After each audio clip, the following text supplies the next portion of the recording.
Hello guys, fast track academy के इस online platform पर मैं देवेंद्र सर एक बार पुनः आप सभी का हार्दिक स्वागत करता हूं। दोस्तों, वर्तमान में हम सभी वैल्यू एजुकेशन को डिस्कस कर रहे हैं कॉमन पेपर की यूनिट नंबर 10 के अंतर्गत, और उसके दो भाग हम लोगों ने कंप्लीट कर लिए हैं। आज की क्लास में हम लोग उसका तीसरा और अंतिम भाग डिस्कस करेंगे।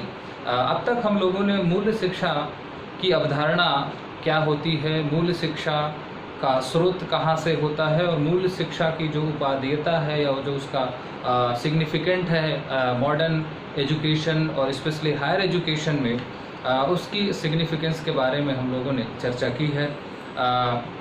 मूल्य क्या होते हैं, नैतिकता क्या होती है, और आचार संहिता क्या होती है, इथिक्स क्या है, वैल्यूज क्या है, मोरल्स क्या है, मोरल एजुकेशन क्या है, वैल्यू एजुकेशन क्या है, वैल्यू बेस्ड एजुकेशन क्या है। अब तक हम लोगों ने इस तक जो है यहाँ तक चर्चा कर ली है।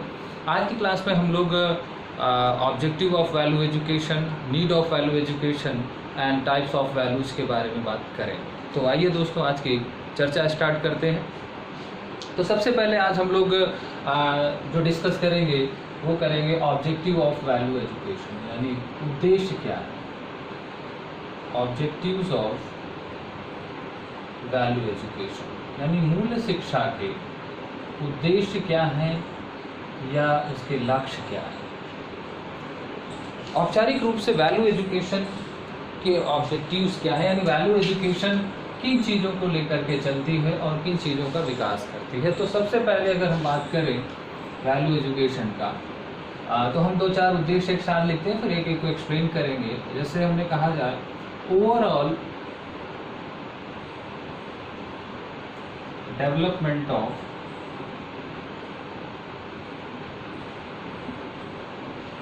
student personality,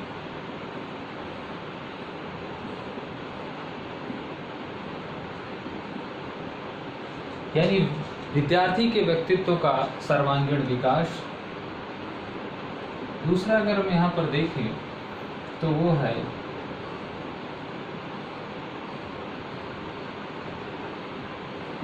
inculcation of good manners and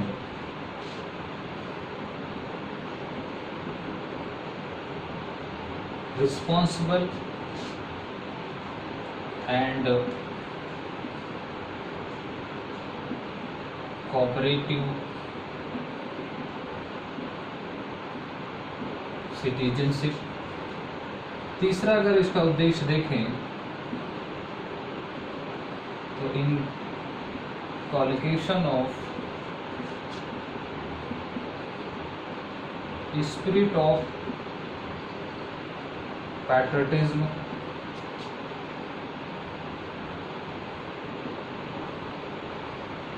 and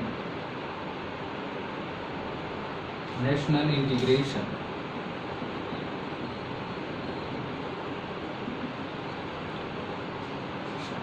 फिर इसका अगर हम चौथा उद्देश्य देखें तो है develop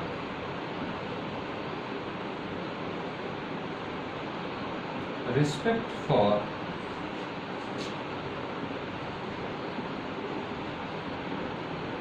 dignity of individuals and society.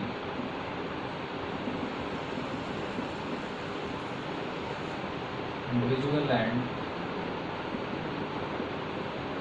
Society. पांचवा उद्देश्य देखें तो development of democratic thinking and living.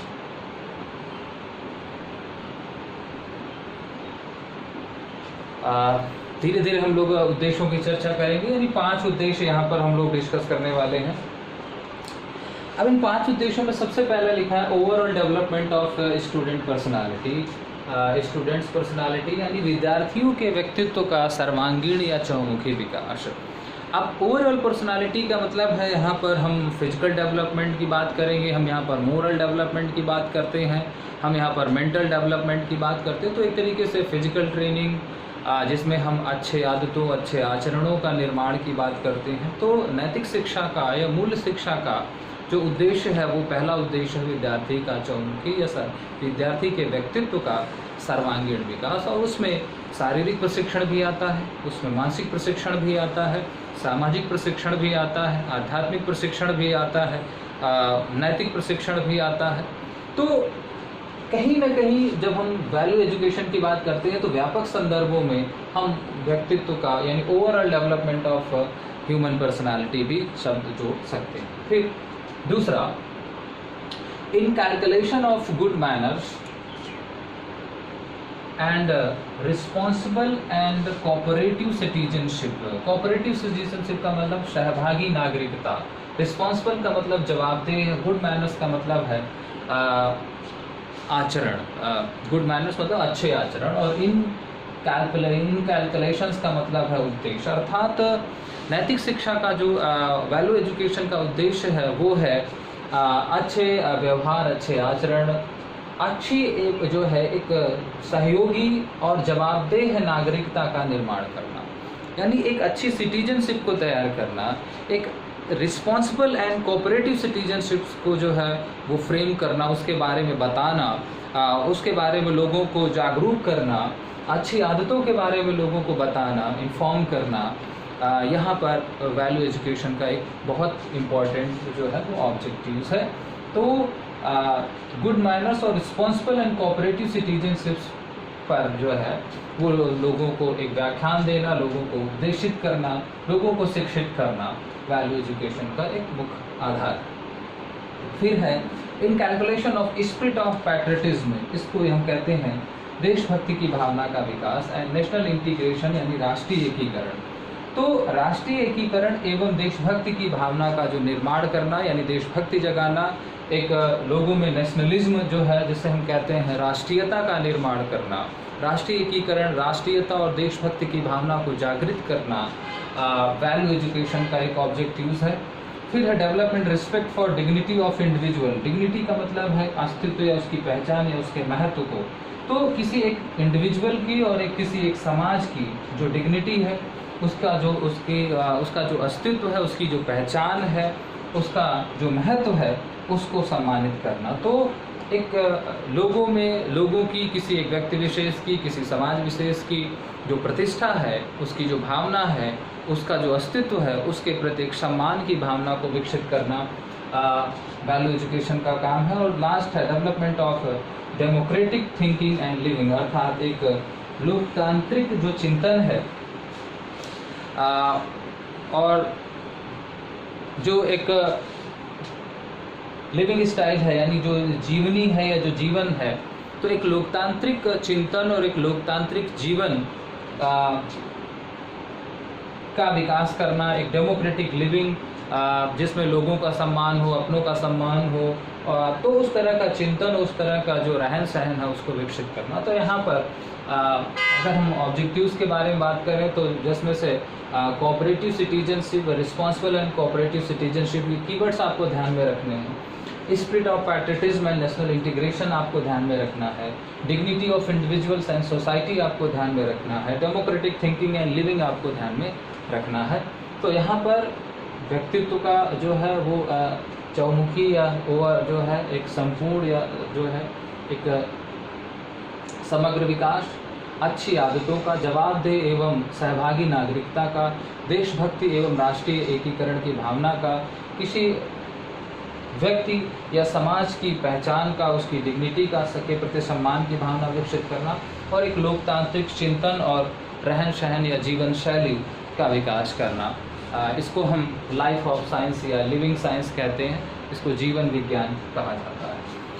इसके अलावा भी कई सारे और ऑब्जेक्टिव्स हैं, अगर हम उनको चर्चा में लाएं तो नेक्स्ट हो सकता है यहाँ पर 5 के बाद अगर हम छठा इसका ऑब्जेक्टिव देखें तो वो है development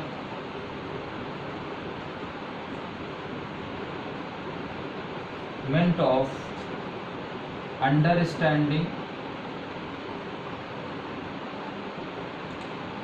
and tolerance.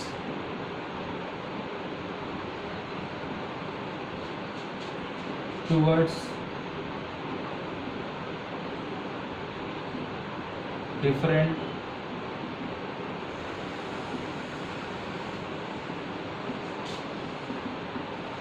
religious faith, यानी जो विभिन्न प्रकार के जो धार्मिक मत हैं उनके प्रति एक समझ और उनके प्रति एक जो है सहनशीलता, यानी development of understanding and tolerance. तो दो वर्ड हैं, अंडरस्टैंडिंग का मतलब समझ है, टॉलरेंस का मतलब सहनशीलता या सहिष्णुता। टूवर्ड्स डिफरेंट रिलीजियस फेथ, जो विभिन्न धर्म हैं, जो विभिन्न धार्मिक मान्यताएं हैं, जो धार्मिक विश्वास हैं, उनके प्रति एक सहनशीलता और उनके प्रति जो है एक समझ का विकास करना यहाँ पर है। नेक्स्ट पॉइंट अगर हम देखें यहाँ पर तो है development of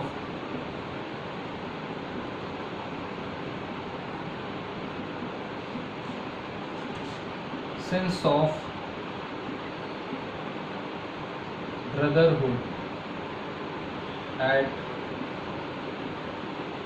social,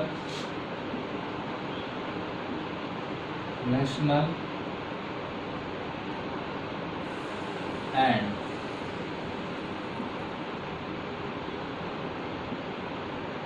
international level. पहले लिख लेते हैं फिर उसके बाद इनको डिस्कस करते हैं। Encouraging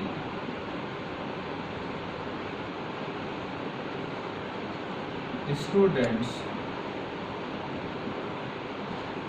to make a decision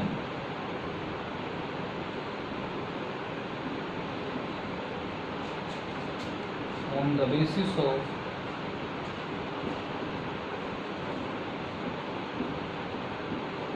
sound moral principles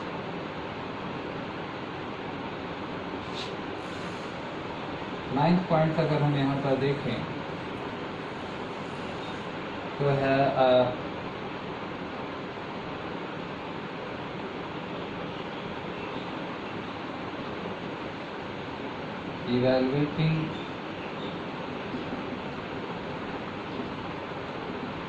evaluation criteria of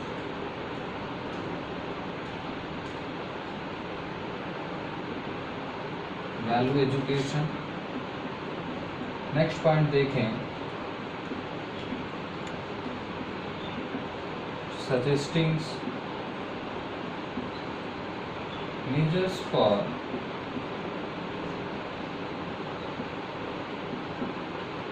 better utilisation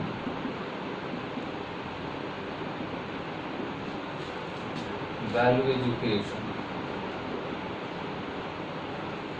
तो अगर हम और उद्देश्यों को यहाँ पर कंसीडर करें तो है वो development of understanding and tolerance towards different religious faith, यानी विभिन्न धर्मों या विभिन्न धार्मिक मान्यताओं के प्रति समझ और उनके प्रति सहनशीलता का विकास करना। Development of sense of brotherhood, इसको हम कहते हैं भाईचारे की भावना या भाईचारे का जो है निर्माण at social, national and international level, अर्थात सामाजिक स्तर पर, राष्ट्रीय स्तर पर और अंतर्राष्ट्रीय स्तर पर भाईचारे की भावना का विकास।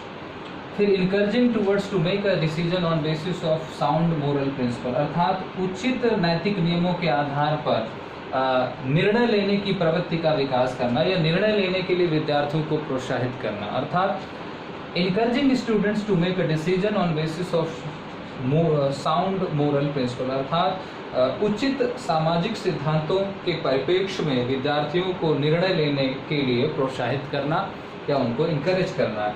Evaluation criteria of value education, मूल्य शिक्षा को मूल्यांकित करने की जो कसौटी है, मूल्यांकन की जो कसौटी है उसका मूल्यांकन करना, यानी हम वैल्यू एजुकेशन को जांचने के लिए, वैल्यू एजुकेशन का असेसमेंट करने के लिए जो पैरामीटर इस्तेमाल करते हैं उस पैरामीटर की जांच करना है, उस पैरामीटर का मूल्यांकन करना कि क्या वर्तमान में हम वैल्यू एजुकेशन को मेज़र करने के लिए जो मापदंड या जो पैमाने या जो स्टैंडर्ड इस्तेमाल करते हैं उनको परिवर्तित करने की, उनको बदलने की ज़रूरत है या नहीं। उदाहरण के लिए कि क्या एक विद्यार्थी को हमने वैल्यू एजुकेशन के बारे में ज्ञान दे दिया, वैल्यू एजुकेशन के बारे में लेक्चर दे दिया, तो उसके आधार पर हम मूल्यांकन कर लेंगे कि क्या उसको वो उसमें मूल्य वो जो है वो विकसित हो गए या मूल्य उसमें वो प्रतिस्थापित हो गए या नहीं हुए। तो क्या वैल्यू एजुकेशन के बारे में भी रिटन एग्ज़ाम लेना चाहिए, या वैल्यू एजुकेशन के बारे में क्या प्रॉब्लमेटिक सिचुएशन में जो स्टूडेंट के जो डिसीजंस है उनका एवेल्युएशन करना चाहिए। तो जो भी हमारे मूल शिक्षा के जो है मूल्यांकन के पैमाने हैं उनका पुनर्मूल्यांकन करना या उनकी जांच करना। And suggesting measures for better utilisation of the value education, मूल शिक्षा के अच्छे इस्तेमाल के लिए, मूल शिक्षा के बेहतर इस्तेमाल के लिए जो मापदंड हैं, जो मेजर्स हैं, जो मापक हैं, उनको जो है उचित करना। जैसे कि हम वैल्यू एजुकेशंस के लिए वैल्यू स्केल बनाते हैं, तमाम तरह के उपकरण हैं, तो क्या वैल्यू एजुकेशंस को मापने के लिए, वैल्यू एजुकेशन के बेहतर जांच के लिए, उसकी बेहतर जो है पड़ताल के लिए, उसके बेहतर जो है आकलन के लिए क्या और भी मूल्य मापनी या मूल्य परीक्षण के अलावा भी कुछ चीज़ें इस्तेमाल की जा सकती हैं या नहीं। तो इस तरह के बारे में जो है कुछ सजेशंस लेना, सुझाव लेना अभी जो है वो वैल्यू एजुकेशन का पार्ट है। कुछ पॉइंट्स और भी डिस्कस कर लेते हैं यहाँ पर। ध्यान रखें कि यहाँ पर जो क्वेश्चंस आते हैं वो क्वेश्चन सीधे सीधे इन्हीं कीवर्ड्स को लेकर के आते हैं, इसलिए ये कीवर्ड्स आपको यहाँ पर थोड़े से ध्यान में रखने हैं। और अगर हम थोड़ा सा इसका 11th पॉइंट ले लें तो वो है क्लैरिफाइंग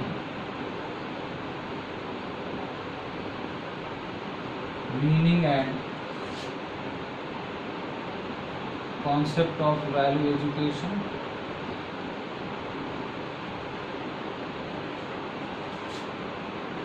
और लास्ट है find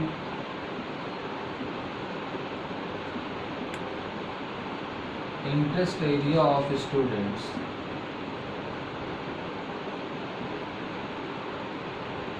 towards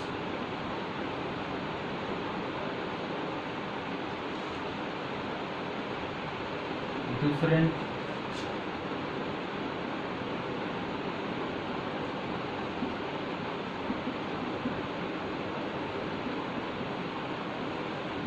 aspect and activities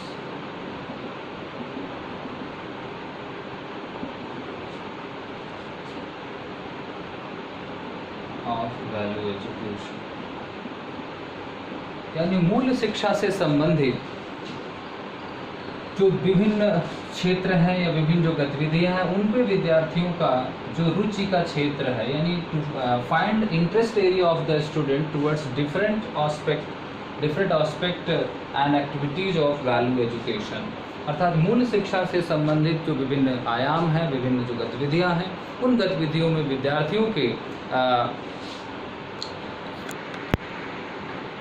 विद्यार्थियों का जो रुचि का क्षेत्र है उस रुचि क्षेत्र का पता लगाना, उस रुचि क्षेत्र को पता करना यहाँ पर मूल शिक्षा के उद्देश्यों में आते हैं। तो दोस्तों, अगर हम मूल शिक्षा के उद्देश्यों के बारे में बात करते हैं तो वहाँ पर हमको कुल 12 उद्देश्य हम लोगों ने देखे। सबसे पहला उद्देश्य था विद्यार्थियों के व्यक्तित्व का जो है वो ओवरऑल डेवलपमेंट करना, व्यक्तित्व का, पर्सनालिटी का। दूसरा जो था वो इन calculation of good manners, responsible and cooperative citizenship की बात हुई। फिर है spirit of patriotism and national integration की बात हुई। फिर development of respect for dignity of individual and society की बात होती है। फिर development of democratic thinking and living की बात हुई। फिर development of understanding and tolerance towards different religious faith की बात हुई। फिर development of sense of brotherhood at social, national and international level की बात हुई। फिर है encouraging the students to make a decision on the basis of sound moral principles की बात हुई। फिर evaluation criteria of value education की बात हुई। फिर suggesting measures for the better utilisation of value education की बात हुई। फिर clarifying meaning and concept of value education, अर्थात मूल शिक्षा के अर्थ, मूल शिक्षा की अवधारणा को स्पष्ट करना भी मूल शिक्षा का एक उद्देश्य है। मूल्य क्या होते हैं जो हम लोग कर रहे हैं, तो हम यहाँ पर वैल्यू एजुकेशन का यही ऑब्जेक्टिव अचीव करने की कोशिश करें। और आखिरी में अगर हम बात करें to find the interest area, यहाँ पर टू फाइंड भी शब्द जोड़ सकते हैं, to find interest area of the student towards different aspect and activities of value education. मूल शिक्षा के विभिन्न क्षेत्रों, विभिन्न पहलुओं के बारे में विद्यार्थियों का जो रुचि क्षेत्र है उसको पता करना, क्योंकि हर विद्यार्थी की रुचि अलग अलग होती है और हमें किस विद्यार्थी में किस तरह के मूल्य प्रतिस्थापित करने हैं, ये उसके जो मूल्यों का जो रुचि क्षेत्र है उसका पता लगा करके हम आसानी से कर सकते हैं। चलिए, तो ऑब्जेक्टिव्स के बाद अगर हम चर्चा करें यहाँ पर, तो अब आते हैं नीड ऑफ वैल्यू एजुकेशन की, अगर आवश्यकता क्या है यहाँ पर।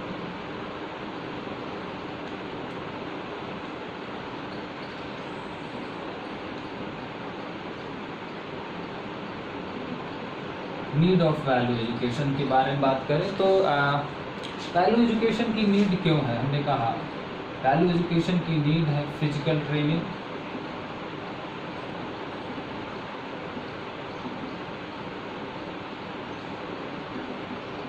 मेंटल ट्रेनिंग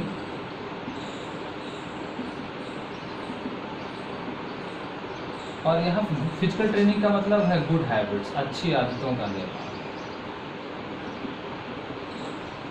गुड हैबिट्स की बात होगी। मेंटल ट्रेनिंग का मतलब है इमोशनल डेवलपमेंट। फिर अगर यहाँ पर हम बात करें कैरेक्टर डेवलपमेंट,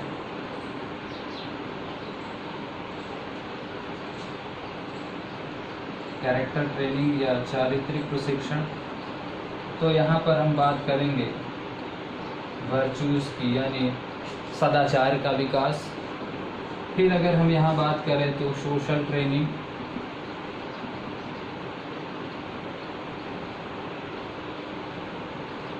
सामाजिक प्रशिक्षण,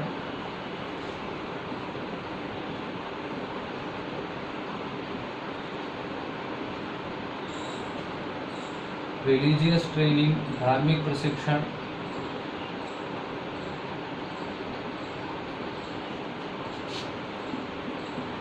स्पिरिचुअल ट्रेनिंग,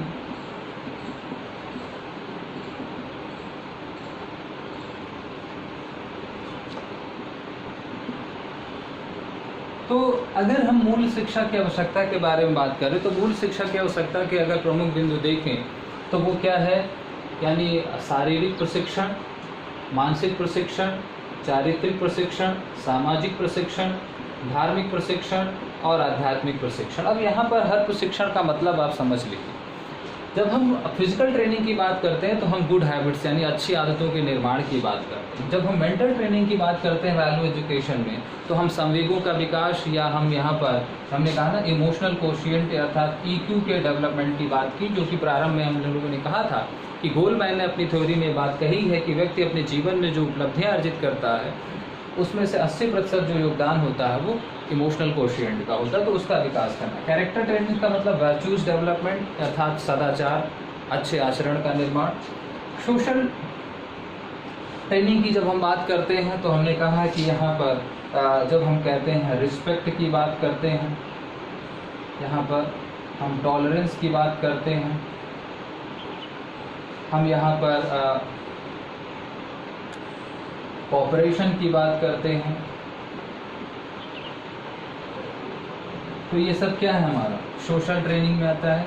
रिलीजियस ट्रेनिंग का मतलब है धार्मिक प्रशिक्षण, और धार्मिक प्रशिक्षण को मूल्य शिक्षा के साथ बहुत जो है घनिष्ठता के साथ जोड़ा जाता है।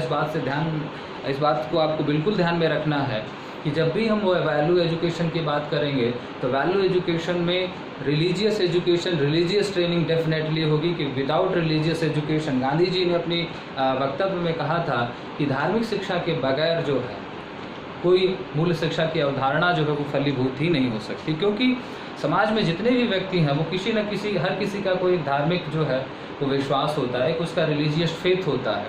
और अगर हम उसको वो रिलीजियस फेथ, उस रिलीजियस के जो फंडामेंटल्स, जो उसके यूनिवर्सल प्रिंसिपल्स हैं उनके बारे में बताएंगे नहीं, तो वो फिर वैल्यू एजुकेशन का जो मूल है, जो वैल्यू एजुकेशन का मेन ऑब्जेक्टिव है, वो कभी जो है वो पूरा ही नहीं हो सकता।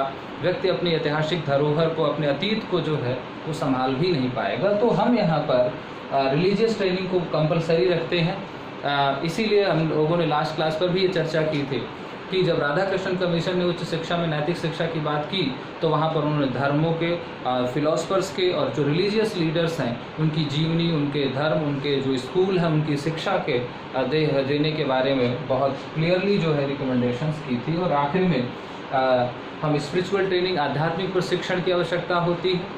आध्यात्मिक प्रशिक्षण का मतलब है सत्यम शिवम सुंदरम जैसे जो है वो सद्गुणों की प्राप्ति, ये जो हमारे आध्यात्मिक मूल्य हैं, सत्यम शिवम सुंदरम, उनकी प्राप्ति के लिए हम मूल शिक्षा की जो है वो ज़रूरत महसूस करते हैं। तो मूल शिक्षा की जो आवश्यकता है वो इन परिप्रेक्ष्य में है। हम धार्मिक प्रशिक्षण की बात करते हैं, हम आध्यात्मिक प्रशिक्षण की बात करते हैं, हम मानसिक जो है प्रशिक्षण की बात करते हैं, हम शारीरिक प्रशिक्षण की भी बात करते हैं। तो आप देखें कि ये यानी जो हम जब कहते हैं ओवरऑल पर्सनालिटी, तो वो इसीलिए बात होती है। यानी ये क्या है, ओवरऑल जो पर्सनालिटी के बारे में बात हुई वो इसी से पता चली, क्योंकि जब हम इतनी चीज़ों की ट्रेनिंग वैल्यू एजुकेशन के बारे में के अंतर्गत देते हैं तो कहीं ना कहीं व्यक्तित्व के समग्र विकास की बात कर रहे होते हैं। चलिए, अब इसके बाद इस टॉपिक का एक आखिरी टर्म हम लोग डिस्कस कर लेते हैं, वैल्यूज़ के बारे में बात कर लेते हैं। टाइप्स ऑफ वैल्यूज़ के बारे में बात करें तो जो वैल्यूज़ की यहाँ पर एस्पेक्ट हैं, चाहे वो अगर हमने कहा कि हम social values, moral values, spiritual values, aesthetic values, biological values, इस तमाम की तमाम वैल्यूज़ होती है। लेकिन हमें यहाँ पर उस परिप्रेक्ष्य में पढ़ना है जिस परिप्रेक्ष्य में प्रश्न पूछे जाते हैं। तो हम यहाँ पर बात करते हैं टाइप्स ऑफ वैल्यूज़, और टाइप्स ऑफ वैल्यूज़ को हम यहाँ पर थोड़ा सा बाइफरकेट करके पढ़ेंगे। हम यहाँ पर इसको तीन चीज़ें पढ़ेंगे। हम यहाँ पर बात करेंगे ट्रेडिशनल इंडियन वैल्यूज़ की, यानी जो भारत के परंपरागत मूल्य हैं। फिर कॉन्स्टिट्यूशनल वैल्यूज़ की,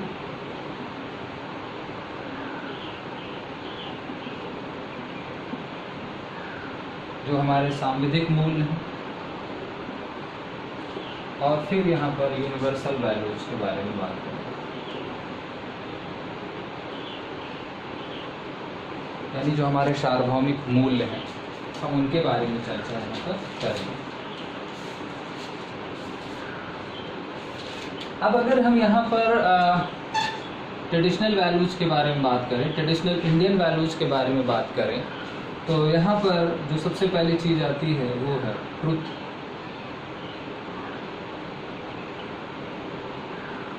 ड्यूटी,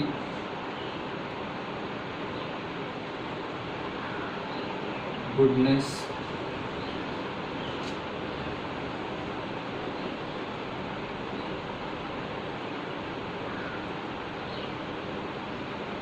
सिंप्लिसिटी,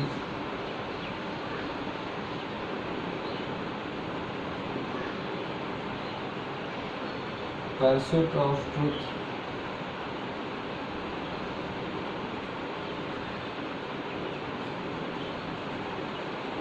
नॉन वायलेंस,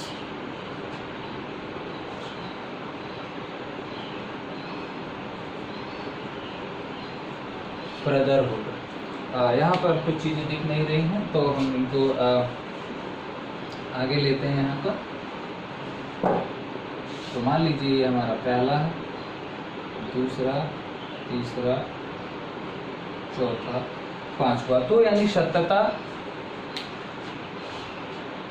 सुंदरता, अच्छाई, सिंप्लिसिटी, परस्यूट ऑफ ट्रूथ यहाँ पर बात करते हैं। और इसके अलावा अगर हम यहाँ पर और बात कर लें स्पिरिचुअलिटी,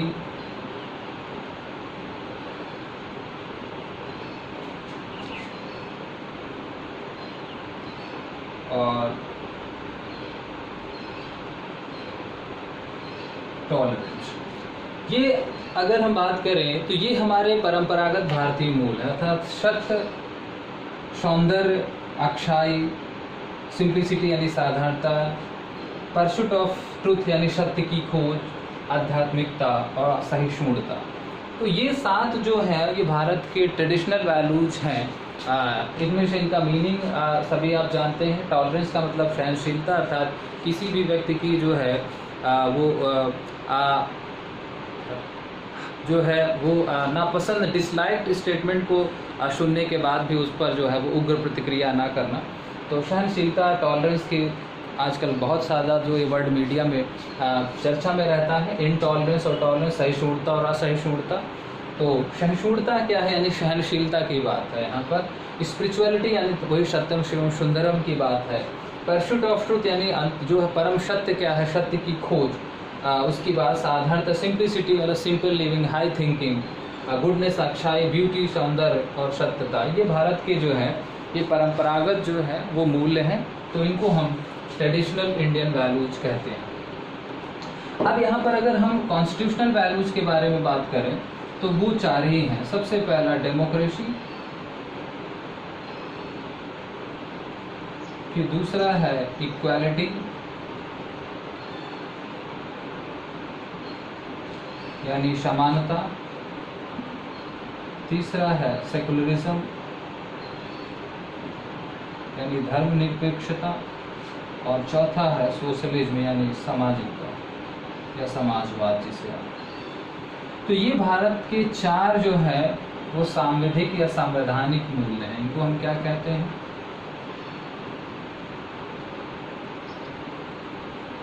संवैधानिक मूल्य कहते हैं। कई बार ये क्वेश्चन पूछा जा चुका है कि भारत के संवैधानिक मूल्य क्या हैं। तो भारत में यानी जो डेमोक्रेसी यानी लोकतंत्र, समानता, धर्मनिरपेक्षता और समाजवाद या सामाजिकता, ये भारत के कॉन्स्टिट्यूशंस के, इंडियन कॉन्स्टिट्यूशंस के जो 4 फंडामेंटल्स वैल्यूज हैं वो है। इनको आपको ध्यान में रखना है क्योंकि कई बार ये एग्जाम में पूछा जा चुका है। चलिए, और एक आखिरी चर्चा हम लोग यहाँ पर कर लेते हैं। वो चर्चा है यूनिवर्सल जो हमारे वैल्यूज हैं, कुछ हमारी सार्वभौमिक या उसको हम इंटरनेशनल वैल्यूज भी कह सकते हैं। उनकी चर्चा हम यहाँ पर कर लेते हैं। तो अगर हम यूनिवर्सल वैल्यूज के बारे में बात करें तो इसमें भी सबसे पहली जो वैल्यू है वो है ट्रुथ के बारे में बात करते हैं। हम लव के बारे में बात करते हैं। हम वर्ल्ड पीस के बारे में बात करते हैं, जिसे विश्व शांति कहते हैं। हम ह्यूमन राइट्स के बारे में बात करते हैं। हम यहाँ पर राइटस कंडक्ट यानी जो हमें अच्छा आचरण है उसके बारे में बात करते हैं। तो ट्रुथ हो गया, लव हो गया, यहाँ पर नॉन वायलेंस यानी अहिंसा के बारे में बात करते हैं। और एक बहुत आखिरी चीज ले सकते हैं, यूनिवर्सल ब्रदरहुड। तो सत्य, प्यार, विश्व शांति, ह्यूमन राइट्स यानी मानवाधिकार, राइटस कंडक्ट यानी उचित व्यवहार, नॉन वायलेंस अर्थात अहिंसा, एंड यूनिवर्सल ब्रदरहुड यानी सार्वभौमिक भाईचारा या सर्वत्रिक भाईचारा, ये हमारे अंतर्राष्ट्रीय मूल्य हैं। तो इनमें से कई बार जो क्वेश्चन पूछा जाता है वो पूछ लिया जाता है, किसी एक वैल्यूज का नाम दे दिया जाता है और पूछा जाता है कि ये किस तरह की वैल्यूज है। तो उससे आपको यहाँ पर ध्यान में रखना है। तो वैल्यूज के बारे में यानी जो भारत के परंपरागत मूल्य हैं, फिर जो भारत के संविधान में निहित मूल्य हैं, और फिर जो सार्वभौमिक या अंतर्राष्ट्रीय मूल्य हैं, उनकी हम लोगों ने यहाँ पर चर्चा की है। इसमें से जो हमारे कॉन्स्टिट्यूशनल वैल्यूज हैं, चाहे वो डेमोक्रेसी हो, चाहे वो सेकुलरिज्म हो, चाहे वो सोशलिज्म हो या इक्वालिटी हो, इसको आपको ध्यान में रखना है। इसी तरीके से जब हम वर्ल्ड पीस की बात करते हैं हम नॉन वायलेंस की बात करते हैं, हम ह्यूमन राइट्स की बात करते हैं, हम राइटर्स कंडक्ट की बात करते हैं, यूनिवर्सल ब्रदरहुड की बात करते हैं, क्योंकि ब्रदरहुड सोशल लेवल पर भी बात की जाती है, नेशनल लेवल पर भी बात की जाती है और इंटरनेशनल लेवल पर भी बात की जाती है। तो गाइस ये था हमारा वैल्यू एजुकेशन का टॉपिक, और अगली क्लास पर हम लोग एक नए टॉपिक के साथ आएंगे, उस पर चर्चा करेंगे। लेकिन आज के लिए इतना ही। Thank you so much for the joining us. आपकी जो भी क्वेरीज हों उसको डिस्क्रिप्शन बॉक्स में ज़रूर पूछें, हम अगली क्लास पर उसको कंसिडर करेंगे। तो thank you so much for the watching, take care, bye bye.